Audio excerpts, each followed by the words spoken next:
محمد رسول اللہ کی لائف کی اگر آپ اسٹڈی کریں تو جس دن سے پیدا ہوئے اور جب آپ اس دنیا کو چھوڑ کر رخصت ہوئے، پیدائش سے لے کر 40 سال تک نبی نہیں بنے تھے تب تک کے حالات، اور 40 سال سے لے کر 23 سال اور 63 سال یعنی 23 سال کی نبوی زندگی، 13 سال مکے اور 10 سال مدینے کی، 63 سال کی زندگی کے اگر حالات، ایک ایک دن کے حالات بھی اگر آپ کو دیکھنا ہو تو آپ پڑھیں گے تو محمد رسول اللہ کی پیدائش سے لے کر آخری وقت، آخری سانس تک کے حالات آپ کو ملیں گے۔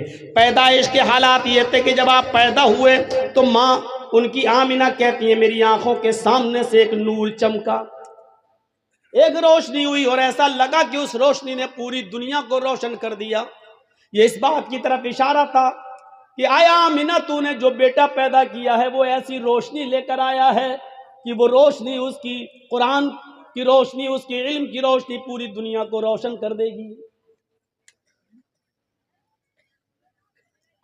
جب آپ کی عمر کوئی بہت زیادہ نہیں ہوئی، 1.5-2 مہینے کے ہوئے، اور مکے کی فضا جب بہت زیادہ خراب تھی، آب و ہوا بہت زیادہ خراب تھی، مکے میں بیماریاں پھیلی ہوئی تھی، تو مکے کی عورتیں اپنے بچوں کو دوسرے دیہات میں، دوسرے شہروں میں بھیج دیا کرتی تھیں، دوسری عورتیں ان کو دودھ پلایا کرتی تھیں تاکہ بچہ بیماری سے محفوظ رہے، تندرست ہو کر لوٹایا جائے۔ حلیمہ سعدیہ قبیلے سعد سے چلی اور وہ بھی اور عورتوں کے ساتھ آتی ہے، اور جب آتی ہے تو اسی کی قسمت میں محمد رسول اللہ تھے۔ کچھ حجت کے بعد، بحث و مباحثے کے بعد آمینہ نے اپنا بیٹا حلیمہ کو دے دیا۔ حلیمہ سعدیہ کہتی ہے کہ میری سواری بہت کمزور تھی، جب میں قبیلے بنو سعد سے سواری پر بیٹھ کر آئی تو تھک جاتی تھی اور کہیں کہیں رک جاتی تھی، بیٹھ جاتی تھی، آدھا 1 گھنٹہ سستاتی تھی، اس کے بعد دوبارہ چلتی تھی۔ لیکن جب محمد کو میں نے لیا، اس 1.5 مہینے کے بچے کو جب میں نے اپنی گود میں لیا، اس 45 دن کے بچے کو جب میں نے اپنی گود میں لیا اور اس سواری کے اوپر بیٹھی اور قبیلے بنو سعد اپنے گھر میں، اپنے خاندان میں لے کے آنے لگی، تو میری وہی سواری جو تھک جایا کرتی تھی ہوا سے باتیں کرنے لگی، اس کی بیماری ختم ہو گئی، تھکنے کا نام نہیں لیتی تھی، کبھی رکنے کا نام نہیں لیتی تھی۔ پیچھے سے حلیمہ کی سہیلیاں ان کی دوست، ان کی سہیلیاں پیچھے سے پیچھے رہ گئیں، ان کی سواریاں پیچھے رہ گئیں، اور حلیمہ کی سہیلیاں چیخ چیخ کر کہنے لگی او بنت ابو زؤیب، او ابو زؤیب کی بیٹی ذرا رک جا، مجھے بھی تو اپنے پاس آ جانے دے، ہم لوگ ساتھ میں آئے تھے، ساتھ میں جائیں گے۔ جب تیری اونٹنی تھک جاتی تھی، تیری سواری تھک جاتی تھی تو ہم بھی رک جاتے تھے، آج تو رکنے کا نام نہیں لے رہی ہے، جب جا رہے ہیں تو تو اکیلی بھاگ رہی ہے، ارے ہمیں بھی تو اپنے ساتھ لے کے چل۔ اور پیچھے مڑ کر حلیمہ کہتی میں کیسے رکوں، یہ اونٹنی رکنے کا نام ہی نہیں لیتی ہے، بخدا میں نہیں جانتی ہوں کہ اس اونٹنی کو کیا ہو گیا ہے، یہ تو بڑی کمزور تھی، بڑی لاغر تھی، بڑی نحیف تھی، بہت ہی زیادہ کمزور تھی، پتہ نہیں اس میں اتنی طاقت کہاں سے آ گئی۔ پھر وہ اس 1.5 مہینے کے بچے کو اٹھاتی ہے، کہتی ہے باخدا مجھے تو اس بچے میں کوئی چمتکار نظر آ رہا ہے، مجھے تو اس بچے کی کوئی برکت نظر آ رہی ہے۔ میرے پیارے ساتھیوں، یہاں سے محمد رسول اللہ کے حالات کا ذرا جائزہ لیجئے، پہلے دن سے لے کر یہ 45 دن کی کیپیسٹی ہے۔ میرے بھائیوں ذرا غور کرو، جب ہوش سنبھالا اس وقت کی زندگی کے بارے میں دیکھیے، اور جب 40 سال کی عمر میں جب آپ کو نبوت ملی، اقرأ بسم ربک الذی خلق، یہ قرآن کی پہلی آیت جب نبی اکرم کے اوپر نازل ہوئی تو یہاں سے سلسلہ چلا تو اللہ کا نام لے کر پڑھ، اقرأ بسم ربک الذی خلق، اس رب کے نام سے پڑھ جس نے پیدا کیا۔ یہاں سے آپ نے اپنی زندگی کا 90 آغاز کیا، 90 دور یہاں سے شروع ہوتا ہے، پھر آپ کا سفر ہمیشہ اللہ ہی کے نام پہ چلتا رہا، اللہ ہی کے نام پہ آگے بڑھتا رہا، یہاں تک کہ یہ 90 سفر جب 63 سال کی پوری زندگی کر چکا ہے، اور اللہ نے جب اپنے پاس بلایا تو اس نبی کی زبان سے آخری جملہ یہی نکلا، اللہم بالرفیق الاعلی، اللہم بالرفیق الاعلی، اللہم بالرفیق الاعلی، آئے اللہ رفیق اعلیٰ میں، آئے اللہ رفیق اعلیٰ میں۔ زندگی کا سفر کی شروعات بسم اللہ اللہ کے نام سے ہوتی ہے اور زندگی کا اختتام بھی اللہ کے نام پر ختم ہوتا ہے. یعنی اس نے بتا دیا کہ میرا جینا، میرا مرنا، میری موت اور میری زندگی صرف اللہ کے لیے ہے. اسی کو اللہ کے نبی کہا کرتے تھے اور ان سے پہلے ابراہیم علیہ السلام یہی کہا کرتے تھے، ان صلاتی و نسکی و محیای و مماتی للہ رب العالمین. میری نماز، میری قربانی، میری زندگی اور میری موت سب اللہ کے لیے ہے. ہمارا اور آپ کا معاملہ اسلام کے تعلق سے ایسا ہونا چاہیے کہ مثلا ہم چائے پئیں تو یہ سوچیں کہ چائے پینا کہیں جائز ناجائز تو نہیں ہے.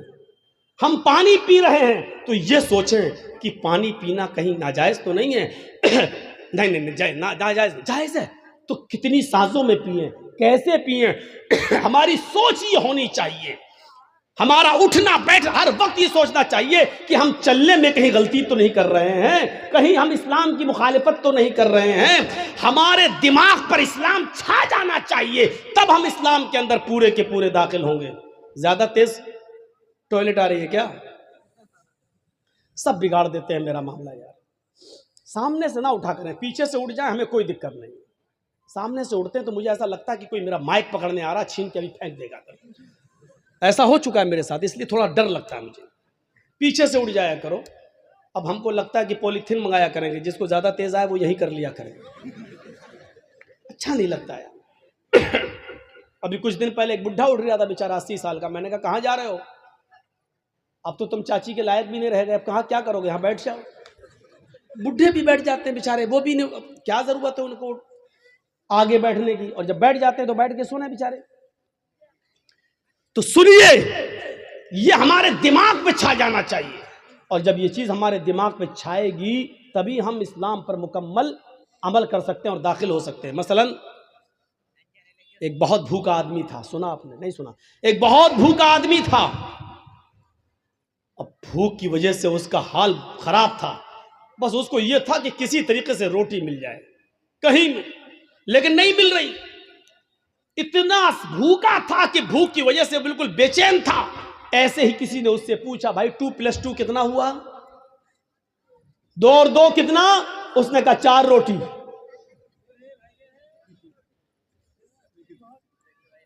وہ 4 موبائل بھی کہہ سکتا تھا، وہ 4 مائک بھی بول سکتا تھا، وہ 4 گلاس بھی بول سکتا تھا، وہ 4 پلیٹ بھی بول سکتا تھا، لیکن نہیں. اور کیا ضرورت تھی 4 مائک، 4 پلیٹ، 4 گلاس بولنے کی؟ اس سے تو اتنا پوچھا گیا 2+2 کتنا، 2 اور 2 کتنا؟ اس کو جواب دینا چاہیے 4. لیکن اس نے کیا کہا؟ 4 روٹی. کیوں کہا روٹی؟ کیونکہ اس کے دماغ میں وہی بھرا پڑا تھا کہ ہمیں کھانا کہیں سے مل جائے. یہاں تک کہ سوال کا پہلا حصہ تو صحیح دیا لیکن آگے روٹی کہہ گیا. 4 کے بعد روٹی، کیونکہ اس کے دماغ میں وہ روٹی بھرا ہوا، کھانا مل جائے. میرے بھائیوں، یہی ہمارا اسلام کے ساتھ یہی سلوک ہونا چاہیے. ہم اٹھیں تو سوچیں کہ اسلام کی مخالفت تو نہیں ہو رہی ہے. ہم بیٹھے تو سوچیں کہ ہمارا بیٹھنا غیر اسلامی تو نہیں ہے. ہم چلیں تو سوچیں کہ ہمارا چلنا غیر اسلامی تو نہیں ہے. ہم شادی کریں تو سوچیں کہ ہمارا چلنا غیر اسلامی تو نہیں ہے. ہم کھائیں پیئیں یا جو محنت، جو بزنس، جو کاروبار کر رہے ہیں اس کے بارے میں سوچیں کہ کہیں غیر اسلامی تو نہیں ہے. جب تک ہم ایسا نہیں کریں گے ہم اسلام کے اندر پورے کے پورے داخل نہیں ہو سکتے ہیں. اسلام مکمل ایک مذہب ہے، کمپلیٹ، کیونکہ اسلام نے کوئی چیز باقی نہیں چھوڑی ہے. میں نے کہا نا، ان لوگوں کی زندگی کے صرف 4 سال کے حالات موجود ہیں بس. عیسیٰ علیہ السلام کے 3 سال کے حالات موجود ہیں. آج چلے جائیے عیسائیوں کے پاس اور پوچھئے کہ شادی کیسے ہونی چاہیے. عیسائی نہیں بتا پائیں گے. کیوں نہیں بتا پائیں گے؟ ان کو معلوم ہی نہیں ہے. کیوں؟ عیسیٰ علیہ السلام نے شادی ہی نہیں کی تھی. جب شادی نہیں کی تو ان کو شادی کے حالات معلوم نہیں. شادی کیسے ہونا چاہیے یہ پوری بائبل پڑھ جاؤ.